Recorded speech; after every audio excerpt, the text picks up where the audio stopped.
Sebelumnya saya memperkenalkan diri dulu. Saya Daus dari kelompok 1 yang akan menjelaskan tentang BSC pada perspektif keuangan.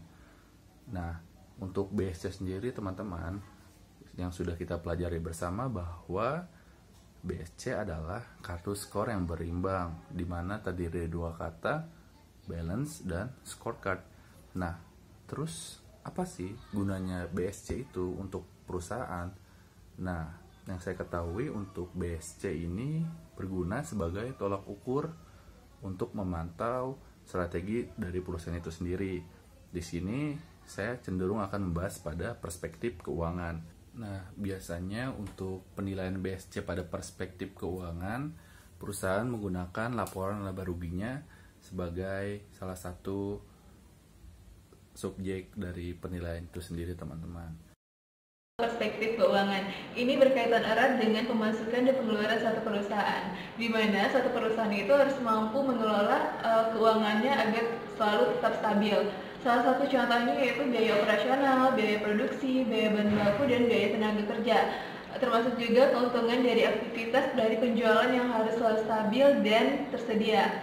Dalam perspektif ini, fungsi dari balance scorecard adalah mengimplementasikan sistemnya untuk finansial, yaitu berupa usaha suatu keseimbangan dari tolak ukur kinerja yang mengarahkan kinerja organisasional terhadap keberhasilan dengan beberapa tahap penting. Keuangan ini memiliki faktor atau standar penilaian yang hampir sama antara satu jenis industri dengan industri lainnya. Sebuah perusahaan akan dianggap berhasil jika selisih antara anggaran belanja lebih sedikit dibandingkan dengan pendapatan yang dihasilkan. Finansial ini merupakan salah satu aspek tradisional yang paling mudah, sebab sifatnya yang kasat mata dan menjadi hal yang paling umum digunakan sebagai kriteria penilaian perkembangan dan kemajuan. Tahap sasaran perspektif keuangan ini dibedakan menjadi 3 bagian, yaitu sebagai berikut. Berkembang. Perusahaan yang sedang bertumbuh berada pada awal siklus hidup perusahaan. Perusahaan seperti ini menghasilkan produk dan jasa yang memiliki potensi pertumbuhan. Nah, untuk memanfaatkan potensi tersebut, perusahaan seperti ini biasanya melibatkan banyak sumber daya. Untuk apa sih sumber daya tersebut? Yang pertama, untuk mengembangkan dan meningkatkan produk dan jasa baru. Maksudnya apa? Contohnya, kita buka usaha kue. Kita nggak mungkin dong menjual hanya satu kue saja.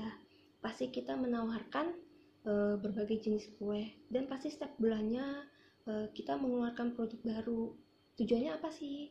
Agar pelanggan tetap setia pada produk kita. Terus yang kedua, ada membangun dan memperluas fasilitas produksi. Contohnya apa? Kalau kita bikin kue nih, jualan kue, pasti pesanan dari hari ke hari itu selalu bertambah. Nah, yang tadinya kita pakai oven yang kecil, terus beralih menjadi oven yang besar. Itu gunanya apa? Itu gunanya untuk menunjang produksi. Terus yang ketiga, membangun kemampuan operasi, menanamkan investasi dalam sistem, infrastruktur, dan jaringan distribusi yang akan mendukung terciptanya hubungan global. Contohnya apa? Contohnya, kita pengusaha kue harus bekerja sama dengan jasa pengiriman barang. Nah, untuk kita kan nggak mungkin ya, kita udah bikin kue terus nganter ke sana, sementara pesanan yang datang itu setiap harinya itu selalu masuk banyak gitu loh. Jadi kita harus membutuhkan jasa pengiriman barang. Nah, yang keempat, memelihara serta mengembangkan hubungan yang erat dengan pelanggan. Kenapa sih kita harus mengembangkan hubungan yang erat ini? Ya, karena kita supaya pelanggan itu tetap setia sama produk kita, selalu membeli produk kita. Ya, walaupun nggak setiap hari, tapi kan dia jadi pelanggan yang setia. Caranya gimana sih? Yang pertama, produk yang kita hasilkan itu berkualitas, dan yang kedua, harga yang ditawarkan itu terjangkau. Nah, biasanya nih pelanggan nih suka sama dua cara ini gitu. Selain kita punya produk yang berkualitas, harga yang terjangkau, mereka tuh seneng, pasti akan beli terus-terusan.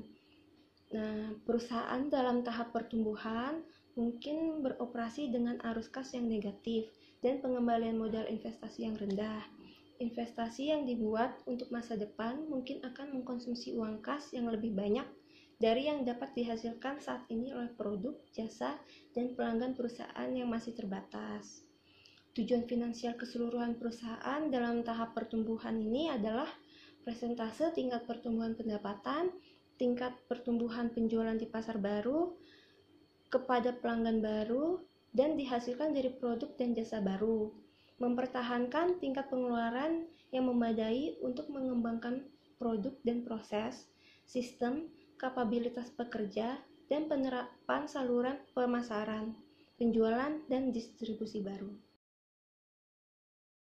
Kemudian ada bertahan atau sustain. Sebagian besar unit bisnis dalam sebuah perusahaan mungkin berada pada tahap bertahan, situasi di mana unit bisnis masih memiliki daya tarik bagi penanaman investasi dan investasi ulang, tetapi diharapkan mampu menghasilkan pengembalian modal yang cukup tinggi. Unit bisnis seperti ini diharapkan mampu mempertahankan pangsa pasar yang dimiliki dan secara bertahap tumbuh tahun demi tahun.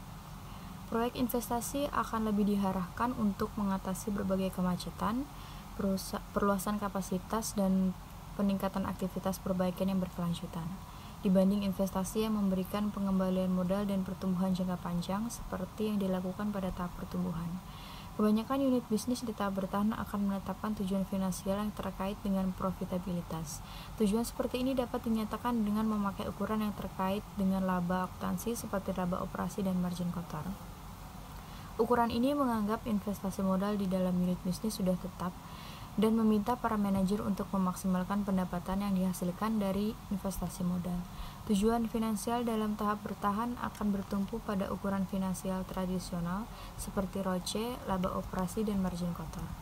Proyek investasi dalam kategori ini akan dievaluasi dengan memakai discounted cash flows, analisa penganggaran modal atau capital budgeting.